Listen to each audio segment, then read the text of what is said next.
Deixa-te disso, criança, deixa de orgulho, sossega. Olha que o mundo é oceano, por onde o ocaso navega. Hoje ostenta nas salas as tuas pompas de gala, os teus brasões de rainha. E amanhã, quem sabe, toda esta pompa se acabe e seja-te a sorte mesquinha. Ainda há pouco pediste para voltar. Disseste não, és pobre, és plebeu, não quiseste aceitar. No entanto, ignoras que aquele a quem tanto adoras, que te conquista e seduz, embora seja da nata, é plena figura chata, é forte que não dá luz.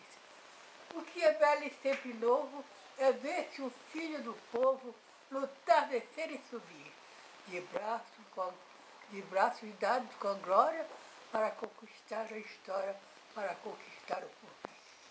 De nada vale o que tens, que tu me possas comprar, ainda que possuis todas as pérolas do mar. Tens dinheiro? Eu a completa riqueza no coração. Não troco uma estrofe minha por um colar de rainha, nem por troféu de latão. Agora sim, é tempo de dizer que sou eu, um jovem de 20 anos que se orgulha e se febril. Um lutador que não cansa, que ainda tem esperança de ser mais do que já é, lutando pelo direito de esmagar o preconceito da fidalgueta e fé.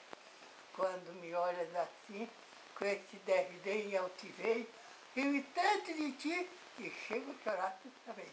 Chorar sim, porque calculo nada pode haver mais nulo, mais degradante e sensato do que mulher presumida, tola, vaidosa e atrevida, soberba, inculta e banal.